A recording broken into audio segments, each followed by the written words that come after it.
Mouse P.I for Hire. That's a video game. And it's one that I played recently and I finished and I uploaded to the channel the full playthrough. It was 2 parts because, YouTube has that thing nowadays where if it's over 12 hours, you can't post it, which really sucks. Really, it's like 11 hours and 55 minutes. It's cut off a couple of my old streams I've tried to post. So it's 2 parts, part 1 and 2. Go check it out.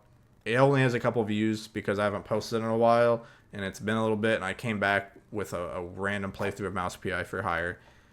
But it's a good game. It's fun. I saw early on the IGN reviews that gave it like a 6 or 7. Haha, funny brain rot joke.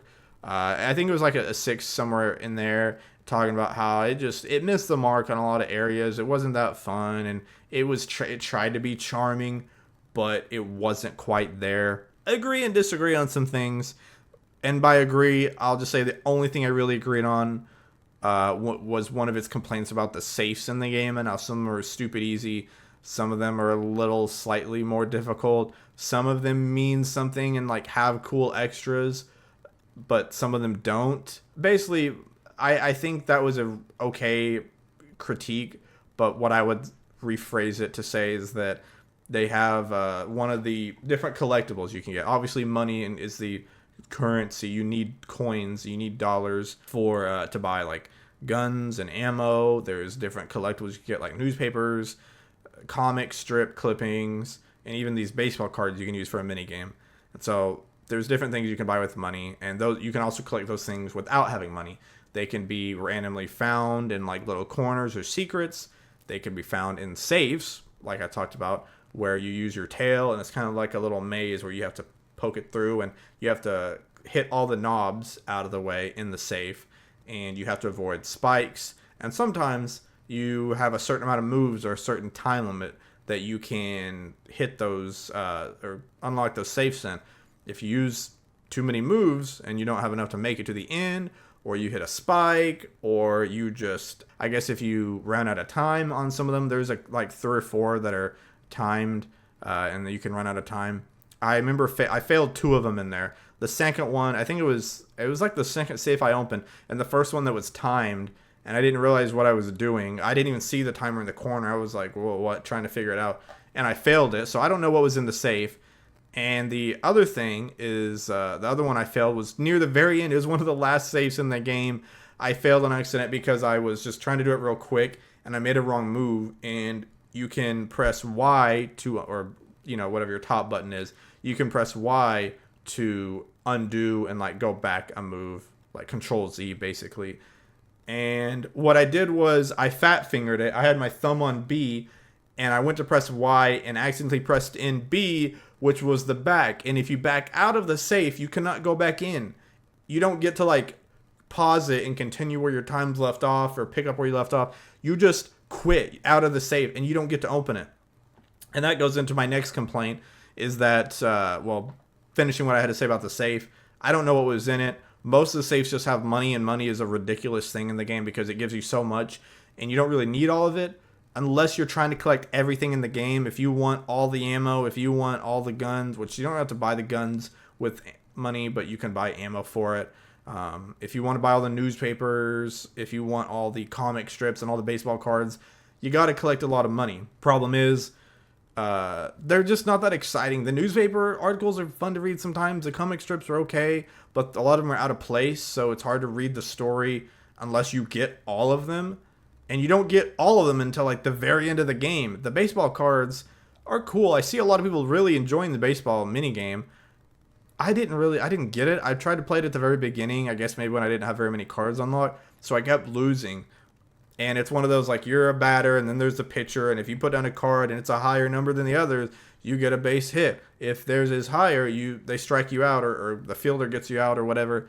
And you can do, like, boosts and stuff like that. And I had a bunch of terrible cards, so I kept losing. It wasn't fun. And for a while, I wasn't even collecting them until the second half of the game. I was like, maybe I'll enjoy it more if I collect better cards. I started collecting all the cards and then never went back to play it, so who knows. But my other second complaint is just how it treats the collectibles, how it treats the collectibles, how it treats collecting things, exploration. It's a boomer shooter, I haven't played a lot of boomer shooters. It kind of feels like Cuphead and Doom had a baby. They just got together one night, a little too much wine, and had a love child.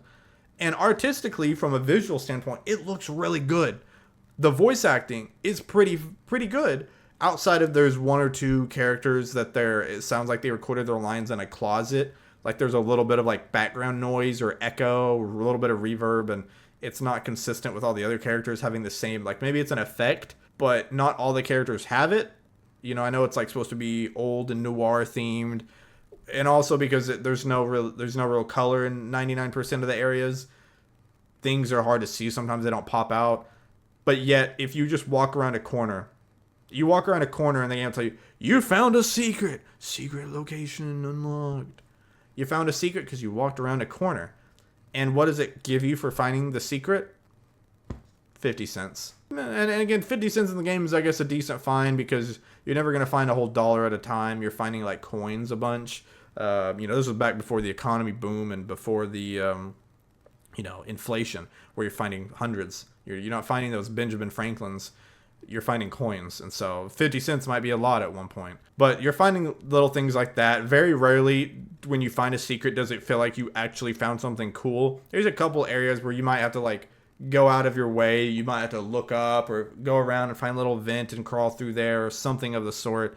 But most of the time, it's just going around a corner. It's just kind of using your basic observation skills or just opening up a drawer, opening up a locker, and it's like, oh, you found a secret. So it has so many secret locations that at some point I started to be like, oh, I bet this secret is under my shoe. Oh, I opened this toilet seat lid. There's a secret in here. There's secrets are everywhere, and you don't have to try very hard to get a secret. And I was right on most of them. And they'd also give you basically pennies for finding it. Every now and then, like the cool secrets have the newspaper articles, the comic strips, the baseball cards, something like that you could only find there, or maybe it's not one that you can buy from the shop. It's specific to where you had to have found that thing. Other thing is, if you happen to miss something, which I did miss a couple. I think I had like 3 or 4 newspapers left. I think I had like only 2 comic strip pieces left and a decent amount of baseball cards because, again, I didn't really try to collect them until the second half of the game. If you miss it, you miss it, man. Every collectible is missable except for the ones in the shop, I think. The side stories, like everything, there's so much missable crap in the game because you only get, so it gives you this big open world map kind of at the beginning. You play a prologue, and then at that point there's a little hub area where you've got like your little bar and your office. You can pin your clues to your board, different NPCs you can talk to, a little workshop that a little bit into the game you can buy upgrades for your guns. Pretty cool idea, pretty cool area. And then there's a map, and it's got this huge map with a lot of places to go. Problem is, you can't actually go anywhere you want. You can only go to the locations that are opened up when you say something to an NPC, and they're like, oh, have you tried going to this place? You might want to check this place. I've got a clue here that says there's something about this location. Go check it out. And then you can go to that location. Once you go there, you're done. You're not going back. I kept thinking, oh, there's got to be like in the post game, everything opens up, or at some point in the game, you can revisit areas. Maybe you go to a couple locations multiple times. Nope. Once you go there, you're done. You need to find everything. And it's not just that. Sometimes you go around a corner, there's several areas to look at. And I'm one of those, before I go to the main objective, I'm always looking, I'm always exploring, because I know at the very end I can just come back when I have nothing else to do, take care of the main objective. Sometimes you don't know where you're going. Sometimes you will walk in through a gate and you're like looking like, is this where I'm supposed to go? Or are they any collectibles? Door shuts behind you. You're locked, man. Sorry. Hope you had a save back there. And there are tons of typewriters. They have saves probably every 5 to 10 minutes. And I guess I didn't know if they thought the game was hard. Again, I just played on like an easy difficulty because I rarely play on hard difficulties. I just like to experience the story, play the game, and see how I feel about it. Only the games that I really love do I actually put time into play on hard difficulties. So maybe on harder difficulties, yeah, you need lots of saves so you're not having to backtrack and redo your progress a lot. But I also feel like it's in another way. If I would have thought about it, I would have made each individual new save instead of saving over the same one over and over, because I could have went back and tried to find collectibles. I guess if you want to platinum it or, get all the achievements, that's something. But there's really not any incentive to. Like, it doesn't reward you much for getting them. You don't feel that cool for collecting all these things unless you just are really big into the lore of Mouse P.I. for Hire. There's a lot of references and jokes to, Disney and Mickey Mouse and other games. I think there was like I just thought it was going to be like for that type of specific game. Like a lot of the Mickey Mouse, like the Steamboat Mickey or Steamboat Willie, whatever his name was, and a lot of those Easter eggs. But they had references. They had one or two to like Resident Evil, I think. There was a Dark Souls reference. There's I want to say maybe there was like a Sonic one. You can look it up. There's several of them. They have tons of references.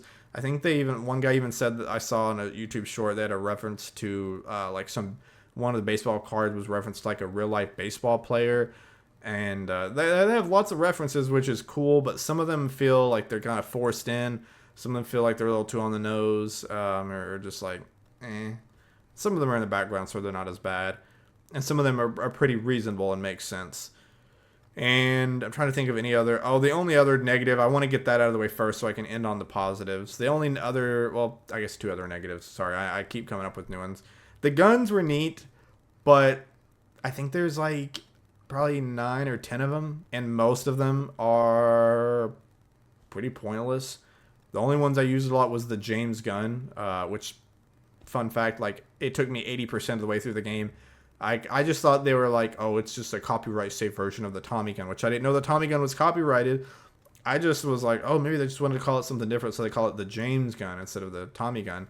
Then near the end of the game, I said James Gunn enough times in one video where I was like, oh, James Gunn. That's why they call it the James Gunn, because James Gunn is a real person. And then the de-varnisher I used for a while. The de-varnisher is like a one-shot for most enemies. It's like a sludge where it hurts them initially, and then it kind of poisons them over time. The James gun is just a Tommy gun where you just erase them. You just pour out into them, and it, yeah, it's basically a Tommy gun. There's other guns, like they have a freeze ray, they have a cannon, they have 2 different shotguns that feel really similar. They have the basic shotgun, or it's the boomstick, and then one that's called like the Kiss Kiss. It's like a double barrel shotgun. I really couldn't tell you what's different, except for one of them has 1 barrel, the other one has 2 barrel. They feel the exact same when you're shooting them. When you upgrade them, some of them can have like an alternate fire mode or a different, like a specialty shot. And some of those are cool, some of them are neat, but most of them are just like, why would I use this? Like, it takes longer, it doesn't really do more damage. I'll just use the regular firing mode. I'm trying to think of what else. There was one gun, I don't know, if it's story related, I don't know if it'll let you pass certain guns. Maybe you can just do it all with one gun. I don't know if you have to take them. But just doing the normal story and running through, I had all but one of the guns. So I don't know if I walked past one and missed it, or if this one's only related to like certain criteria. But I missed one of the guns at the end of the game. Maybe that one ended up being like the best gun in the game. I don't know. But somehow I missed it. Just one gun at the end. They also have like TNT you can throw. I think there's like a bone chainsaw, which is neat. But a lot of them like look cool and like neat ideas, but are just not that fun to use because they're not that practical. You get so much ammo in the game. I didn't feel like I was forced to use other weapons. I could just keep getting the same ones over and over again. Again, maybe on a harder difficulty, enemies take more shots, so that's more of an issue. But here, all the waves of enemies, and maybe it's, again, I'm not used to boomer shooters because I don't really play them, but it just kind of felt like that was a cop-out of, like, go into a room, shoot a bunch of guys, you're done. Go into the next room, shoot a bunch of guys. Go into another room, shoot a bunch of guys. I think where the game was at its best was it actually had some decent amount of platforming. Now, again, I'm not going to spoil a lot of it. I am going to spoil more later on, but for now, not spoilers. But you do get different ways to traverse around. There's a double jump. That's kind of at the beginning of the game, so a lot of games have double jump. But you can get different ways, like I'll go ahead and say you get a hook. I don't think the grappling, use your tails as a hook. That's not super far into the game. There's a couple more that you get that are kind of neat, kind of cool. A lot of them using from other games where by the end of the game you have tons of ways to traverse around, and then it feels like they kind of lean more into like it's a boomer shooter platformer mix, And the platforming is really fun. There's a couple of areas where you are actually having to platform around and move and jump, and that feels pretty neat. But it's in first person, and it's like a 2D, 3D kind of environment in a way. So it feels a little, at times you kind of miss, or you're like, I don't know where I'm standing because it's in first person, so I don't know where I'm gonna land, and the platforms are small. But it's fun. It's you're pretty nimble. My last complaint I'll say, and this is where I will put up spoilers, so if you haven't played it yet, just skip to like the end of the video, or pause, finish the game, and come back. Or if you don't care about spoilers, my main complaint was with the final boss of the game. There's some bosses in the game that are really fun, really good. I actually found that the first couple bosses at the early part of the game were what challenged me the most. And then to the middle, to the later half, like there's not as many bosses, and the ones that were in there were a lot easier. There's a couple of them I did, and I don't even think I got hit, or I barely took any damage. So it was a big non-issue. And then I believe the final boss was interesting because it just felt a little unnecessary. It felt a little extra. They wanted to add different phases to the boss fights. I get it. It's a big deal. It's at the end of the fight, the end of the game. But the final boss fight, you do this whole sort of dodging lasers for 5 to 10 minutes, and that's all it is. And you're just sitting around waiting for the fight to start because you're too busy. Gotta jump over here. Gotta jump over here. Gotta jump up here and gotta duck. Dodge like 50,000 laser waves. And then there's these really annoying cannons that even on easy difficulty, like these weird like eye surveillance cameras that can shoot beams at you, they were super annoying. Even on easy, I was using like cannons, shotguns. They were the tankiest things in the game. I don't know what I was supposed to use on them, how I was supposed to hit them, because I was unloading entire clips in them, and they weren't really wanting to die. It took forever. And then they have there's another little mini boss guy that comes in and tries to fight you while the lasers are going on and while these beams are shooting at you. So it was the most annoying fight and most time consuming thing. Probably the closest I got to dying. And it didn't feel like it was like, oh man, this is hard because like I'm not good at it, or it's hard because I'm not using the right strategy. Like in a like Souls-like games frustrate me because they're hard. But I get it. I still respect those games because I know I'm just not good enough. I'm not patient enough. I'm getting too frustrated, too heated. This felt like it's just difficult because it's just throwing 50,000 things at you. Like it felt like those, what do they call them? Like the bullet hell games. But then they were mixing platforming with bullet hell, and then also it's still a boomer shooter. So again, I'm new to the genre, so don't hate me if I'm sounding like a complete noob. And it's like, oh man, you just don't get it. You just don't understand. But even on easy, it was super frustrating and super annoying. I was like, man, just let me get to the fight. Like, let me get to the actual guy that I am fighting. And I kept jumping around and waiting for it to start and waiting and waiting and waiting. And I was also confused because at some point when the mini boss comes out, I thought, okay, well, now I have to kill him for the next phase. And then you don't. He was the tankiest guy in the whole game. And I think what it was trying to tell you was that's not the main focus. You're not supposed to be taking him out because it was so hard to kill him and he took damage so slowly. I'm sure maybe there's an achievement for killing him when you're not supposed to or doing something. But what ended up happening was I took all the the laser eye cannons out because I thought, okay, one less thing to focus on. Now I can work on killing him and dodging the lasers. But once I took the eye cannons out, that stopped it. And that sent me to the next phase. So then I was like, what was even the point of trying to shoot this guy for all these minutes, and I wasted all this ammo and all this time when I could have just worked on the laser cannons.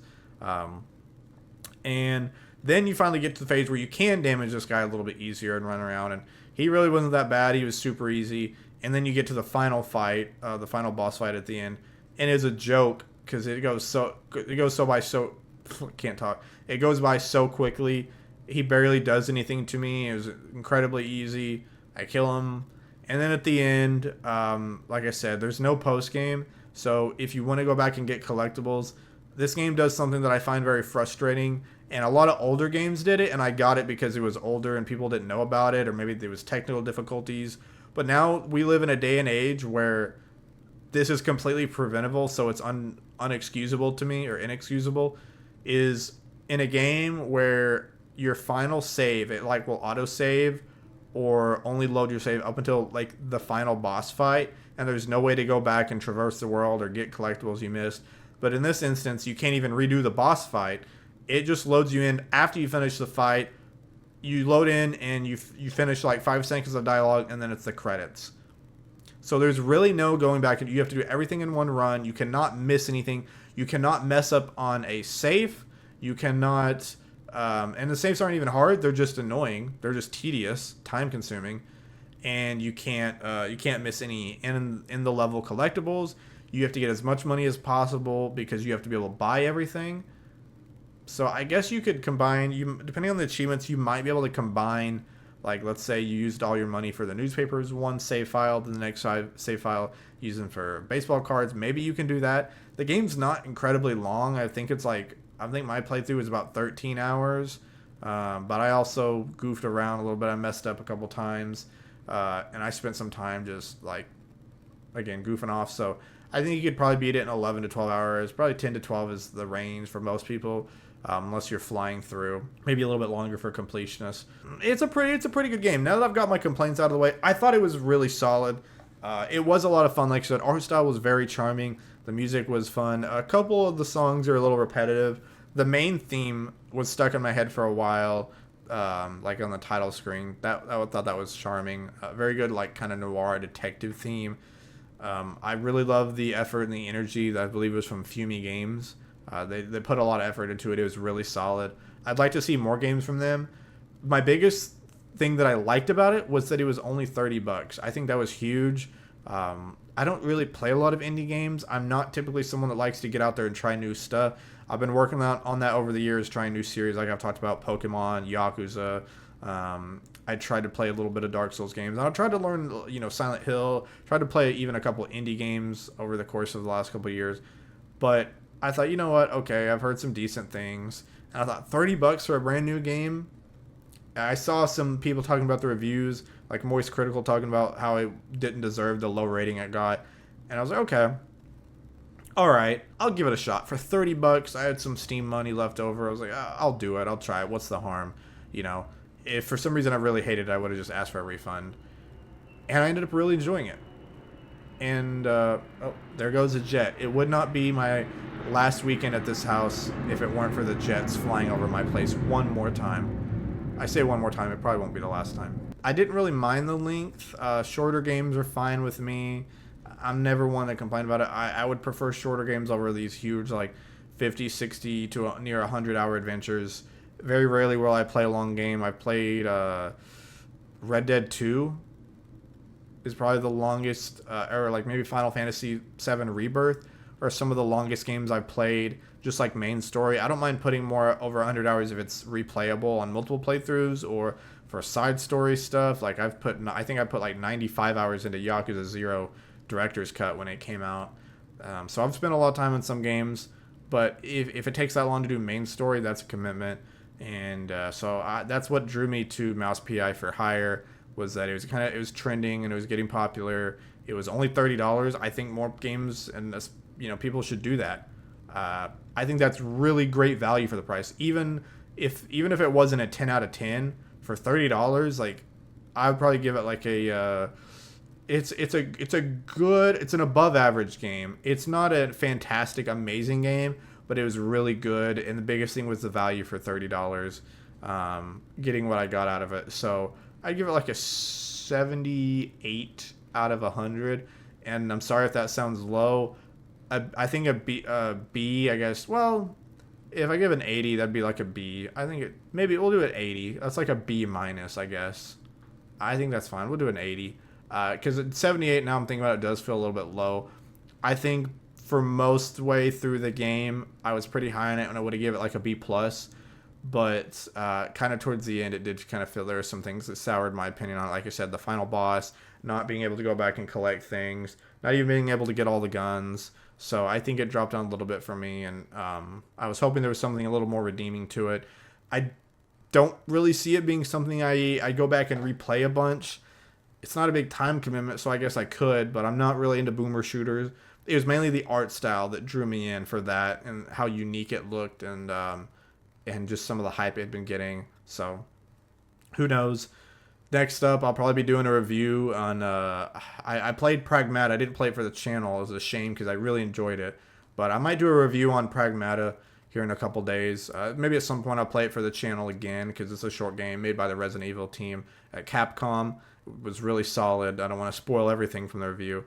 But that'll probably come up here pretty soon. Maybe I'll go ahead and pre-record it because the next like week to 2 weeks of content may be pre-recorded just because of the move I'm going through. So yeah, just wanted to let you know about that. Go play Mouse P.I for hire. Only $30. The physical edition is coming out, I think, like July 10th. I thought about getting it just on PS5 just for the platinum. But again, at that point, I don't want to do it just for the platinum. I'm not even doing it for the love of the game. So anyways, that's probably about it. Thank you guys. Go check out some other videos. Adios. Bye-bye.